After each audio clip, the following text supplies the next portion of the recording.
Preste atenção. Eu vou falar nessa noite sobre um coração que se prepara para a renovação. Como podemos nos preparar para a renovação?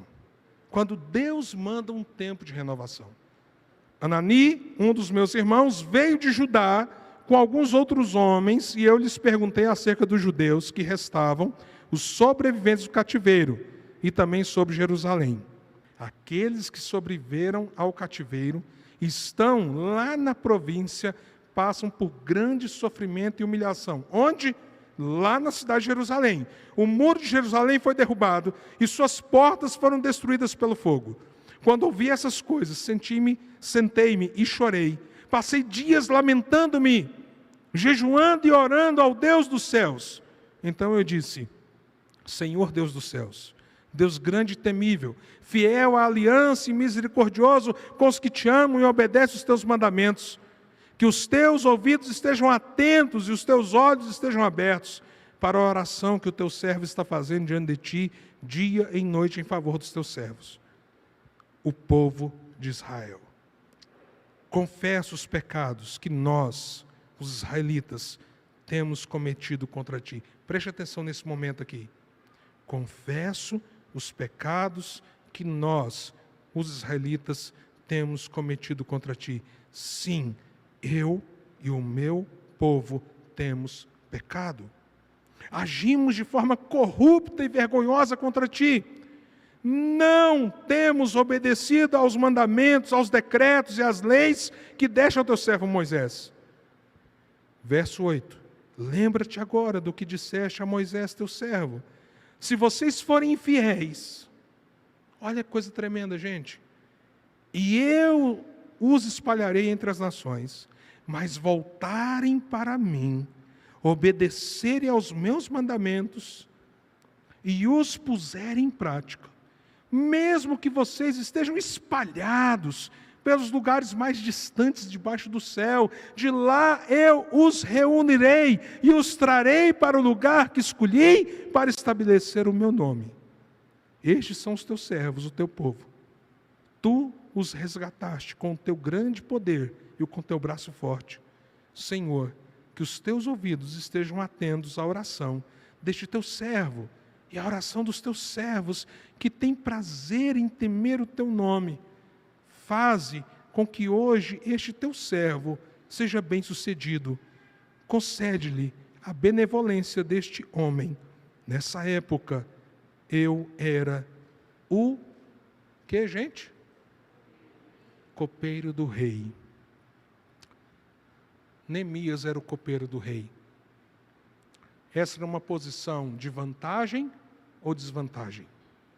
Se você observar que ele está vivendo num ambiente em que há um cativeiro que dura 70 anos, iniciado por volta do ano 600 a.C. por Nabucodonosor, rei da Babilônia, mas agora que havia sido subjugado por Ciro, o rei medo-persa. Ser copeiro do rei, o que significava? Para um escravo, para um cativo, uma posição de destaque, uma posição de honra.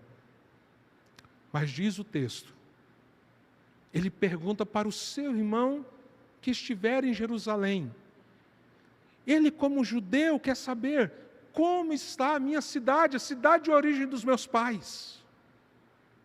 Provavelmente, 70 anos depois, Neemias não havia nascido em Jerusalém, mas era o seu lugar, era o seu povo, era a sua terra, era a sua descendência, era o povo de Deus, e ele sabia disso. E ele diz: como está o povo que ainda habita em Jerusalém?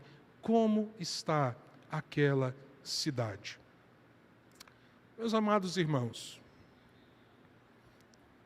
eu creio que Deus tem permitido um tempo em que muitas coisas estão sendo abaladas, em que vários de nós se sentem como dentro de um cativeiro. em que as coisas não têm sido fáceis. Talvez para muitos de nós, é o ano mais difícil da história das nossas vidas. E talvez entre nós, alguns estejam em maior vantagem e outros estejam em maior desvantagem. Isso não importa. A pergunta é: qual é a realidade? Se nós queremos nos preparar para um tempo onde Deus determina agir com restauração e renovação, nós temos que, primeiro, fazer uma leitura da realidade. Como eu disse hoje pela manhã, Deus havia estabelecido um tempo para renovar as coisas, para trazer o seu povo de volta do cativeiro, para restaurar Jerusalém, a cidade santa, para reerguer o templo, para que os muros fossem levantados novamente, para que o testemunho dele como Deus de Israel, Deus do povo judeu, pudesse percorrer a terra manifestando a sua glória. Ele havia determinado esse tempo, como disse o profeta Jeremias no capítulo 29 da sua profecia: serão 70 anos. E assim se cumpriram 70 anos. 70 anos depois, aqui está Neemias. Mas se o seu coração precisava estar pronto para um tempo de renovo, de restauração, primeiro, ele precisa ter noção da realidade. Irmãos, eu tenho algumas coisas que eu questiono muito como pastor. Por exemplo, nunca vocês viram aqui estampado na igreja, seja num banner virtual, lá fora, 2020, o ano de... 2019, o ano de... 2017, 2018, o ano de... E vocês não verão. 2021, o ano da renovação. Não verão. Não obstante, eu creio que Deus está preparando muitos para um período de renovação. Não obstante, eu creio que a igreja precisa se preparar para um tempo em que Deus fará novas algumas coisas. Mas eu não posso dizer que será assim exatamente para você. E para todos nós. O que eu posso dizer é o seguinte: temos que estar com o nosso coração preparado. Sabe por quê? Porque Deus talvez comece algo novo. E por falta de percepção e discernimento espiritual, nós nem estamos percebendo. Talvez ele já até começou. E nós estamos lamentando o passado. Como diz Isaías num dos seus capítulos: vocês não conseguem ver? Não olham? Eis que eu estou fazendo coisas novas. Porque até no deserto eu farei que nasçam as plantas. Os chacais se alegrarão. Mas talvez você esteja tão cego, se chegar um tempo de renovação, que você não perceba. Não sou eu, não é a igreja que determina esse tempo na sua vida e na vida da própria igreja. É o tempo de Deus. O que eu posso dizer, como pastor, orando com os pastores, conversando com o conselho, é que há em nós um sentimento, uma percepção que a gente precisa preparar o povo de Deus para viver um tempo de renovação. E domingo que vem, provavelmente serão as mensagens principais sobre isso. Então eu queria muito, em nome de Jesus, você que puder vir, venha. Eu quero muito que você ouça o que eu tenho para dizer domingo que vem. Mas eu preciso falar de algo que prepara o seu coração. E a primeira coisa que prepara é o choque de realidade. Neemias era o quê? O quê, pessoal? Copeiro do rei. Posição privilegiada. Mas ele pergunta: Anani, e vocês, meus irmãos, que vieram de Jerusalém, como está a cidade? E a notícia não é boa. Talvez hoje seja um dia para a gente perguntar para nós mesmos: como está o seu coração? Talvez é dia para a gente perguntar, como é que está a sua casa? Talvez é dia para a gente perguntar, como é que anda a sua vida com Deus? Talvez é dia da gente perguntar, como estão os seus muros de proteção contra o pecado? Talvez a gente tenha que perguntar nessa noite, como é que anda a adoração na sua vida, na vida da sua família, na igreja? Talvez antes da gente anelar que Deus faça algo novo, que Deus derrame um renovo, a gente precise do choque de realidade. Sabe por quê, meus irmãos? Porque quando a gente tem um choque de realidade, a gente equilibra as expectativas. A gente começa a saber que terreno nós estamos pisando. A gente começa a dizer para Deus, Deus, é isso que eu tenho que encarar.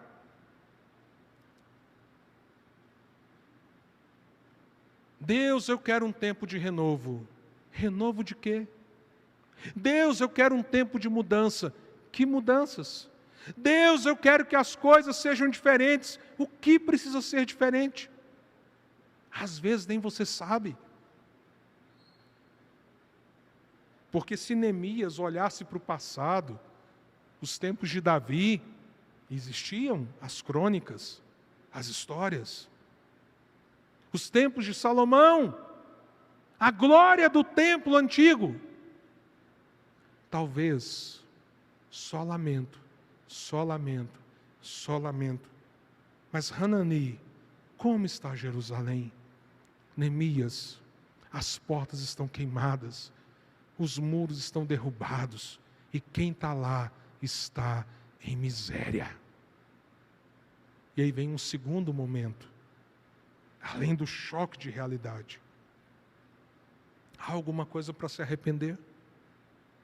Se nós queremos viver bem o tempo de renovação de Deus na nossa vida, nós precisamos perguntar isso para Deus. Deus, tem alguma coisa que eu preciso me arrepender? Existe arrependimento nacional ou comunitário, por exemplo, como cidade, como igreja. Existe arrependimento familiar, existe arrependimento pessoal. Neemias aqui ora e diz, Senhor, eu preciso me arrepender, como eu peço perdão pelos meus antepassados, por aquilo que fizeram contra o Senhor, o que a nação fez contra ti.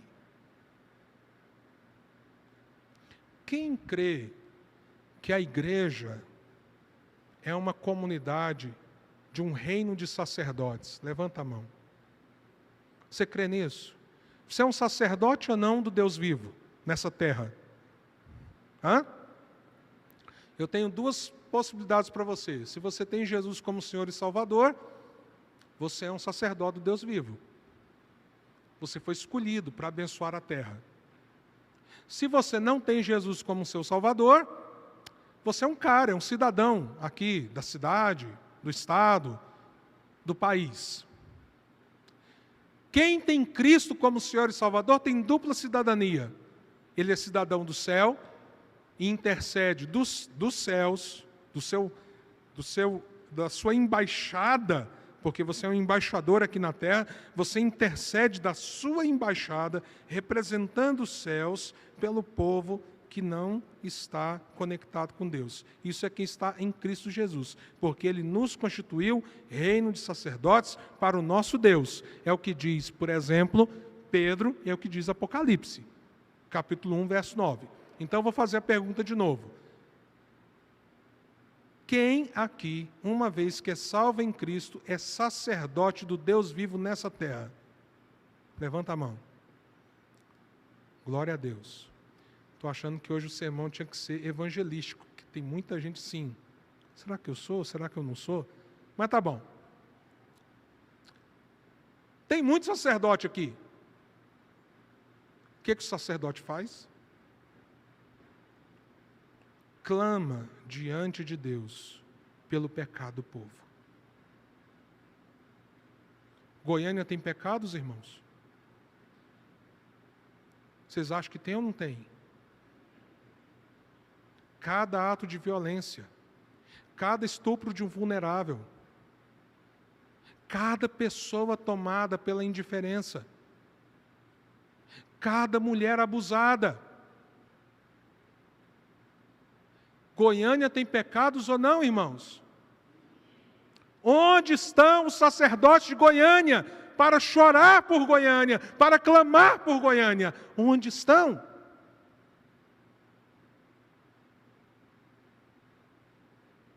Será que nas nossas famílias tem pecado? Será que nas nossas casas há coisas que a gente se envergonha? Ou tudo é perfeito? Onde estão os sacerdotes para clamar e chorar?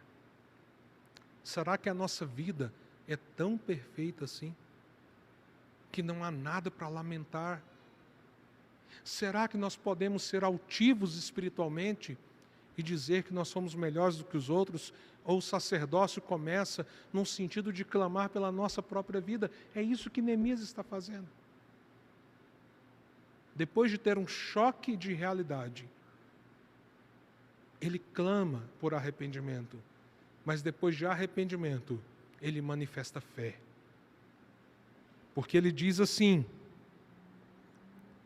agimos de forma, verso 7, agimos de forma corrupta e vergonhosa contra ti. É interessante, ele não diz assim, os meus irmãos, o povo de Israel, ele diz, agimos. Não temos obedecido aos mandamentos, aos decretos e às leis que deste ao teu servo Moisés. Verso 8. Olha aqui a fé, irmãos. Olha que coisa tremenda. Lembra-te agora do que disseste a Moisés, teu servo. Se vocês forem infiéis, o que Deus iria fazer? Eu os espalharei entre as nações. Não era o que tinha acontecido? Eles não estavam espalhados, cativos, escravos. Mas agora ele diz assim, mas se voltarem para mim, obedecerem os meus mandamentos e os puserem em prática, mesmo que vocês estejam espalhados pelos lugares mais distantes debaixo do céu, de lá eu os reunirei e os trarei para o lugar que escolhi para restabelecer o meu nome. Senhor, lembra que o Senhor falou isso? Deus lembra disso. Porque se o Senhor lembrar, é o que a gente precisa. O Senhor falou que ia espalhar a gente, mas o Senhor falou que se a gente tivesse espalhado e tivesse fé, e obedecesse, e voltasse o coração para o Senhor ia mudar tudo. Foi o que o Senhor falou. E aí o texto diz que Neemias falou isso quando ele era o copeiro do rei. Ele, Neemias, estava, numa posição boa, mas o povo não estava. Eu quero concluir essa palavra nessa noite com 2 adendos, um pessoal e um teológico. O teológico. Toda micro-história na Bíblia aponta para a macro-história. Vou repetir. Toda micro-história na Bíblia aponta para a macro-história. Essa história de 70 anos de cativeiro na Babilônia, do povo de Deus, perto da história da humanidade, é uma macro ou uma micro-história? De um povo, lá da Galileia, lá da Judéia. É micro. Por que ela está registrada? Porque Jeremias profetizou antes de acontecer, Sofonias profetizou antes de acontecer. Por que Deus levantou Neemias, Esdras? Nós vamos trabalhar muito no domingo que vem, Esdras e Neemias. Por que Ageu e Zacarias, Deus levantou como profetas naquela micro-história pós 70 anos de escravidão? Por que está aqui na Bíblia, envolvendo tantos livros? Porque essa micro-história aponta para a grande história. Fomos criados para Deus como o povo de Israel.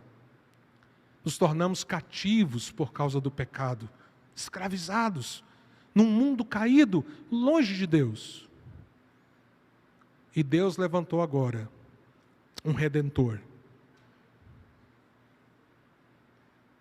para que tudo aquilo que precisa ser renovado e restaurado, seja renovado e restaurado. Então deixa eu te dizer qual é a posição que eu e você estamos na história.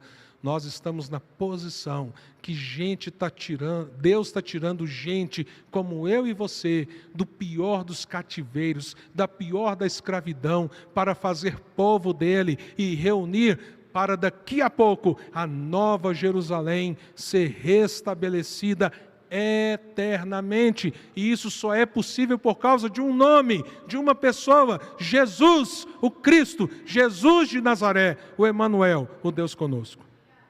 Você entende isso? Essa micro-história aponta para a macro-história, e essa macro-história revela a minha situação e a sua. Mas essa macro-história também nos ensina sobre as micro-histórias da nossa vida. Ao mesmo tempo que aponta para algo tão grande, também aponta para o dia a dia. Quem acha que 2020 está sendo difícil? Levanta a mão com sinceridade. Ah, pastor, para mim está sendo uma benção, eu estou tirando de letra, então não levanta a mão não. Está sendo difícil para você? Levanta a mão em nome de Jesus. Eu não gosto desse negócio quando o pastor pede para levantar a mão, então não levanta também não, infeliz.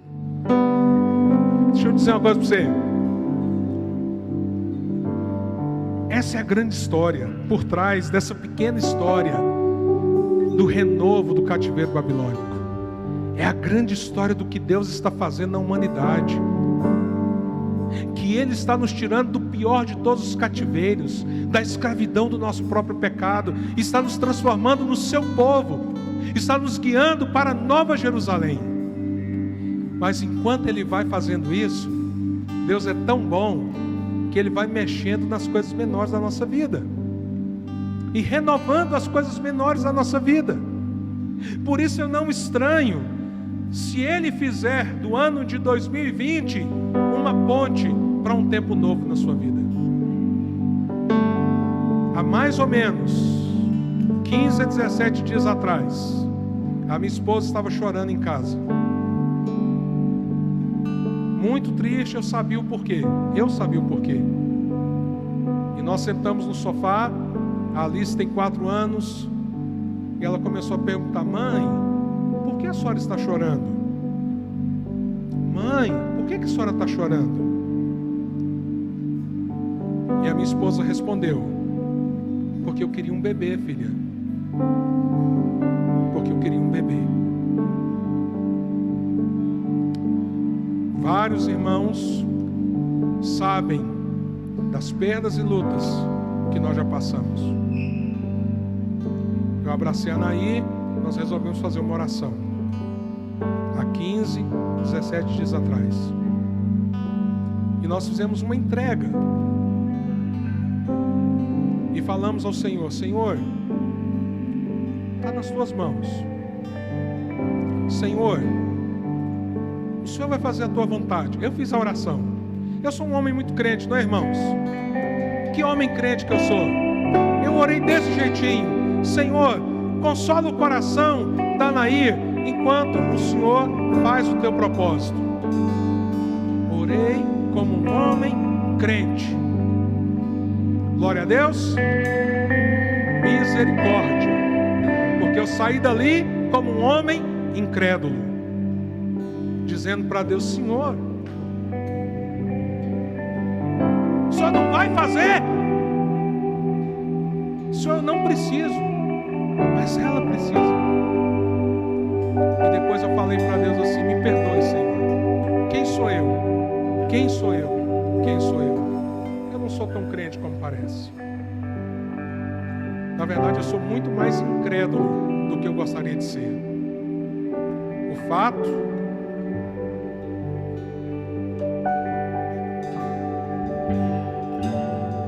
é que diante da minha credulidade ou incredulidade, Ontem nós tivemos a notícia que a Nair está grávida. Sinais de um tempo de renovo. Sinais do tempo de Deus. A Ele toda a honra, a Ele toda a glória. Hanani, como está Jerusalém? Ah, Neemias, destruída, o povo em miséria. Então Neemias chorou e orou. Mas ele disse: lembra-te, Senhor, o Senhor fez uma promessa. O Senhor disse que se o teu povo se humilhar, e o teu povo infiel, voltar o coração para ti, o Senhor disse: eu vou ouvir. Então, Senhor, nos ouça. Você tem que ler Neemias 2. Você tem que ler Neemias 2 nessa semana. Não espere a pregação do próximo domingo, porque Deus ouviu. Curva a sua cabeça e vamos orar.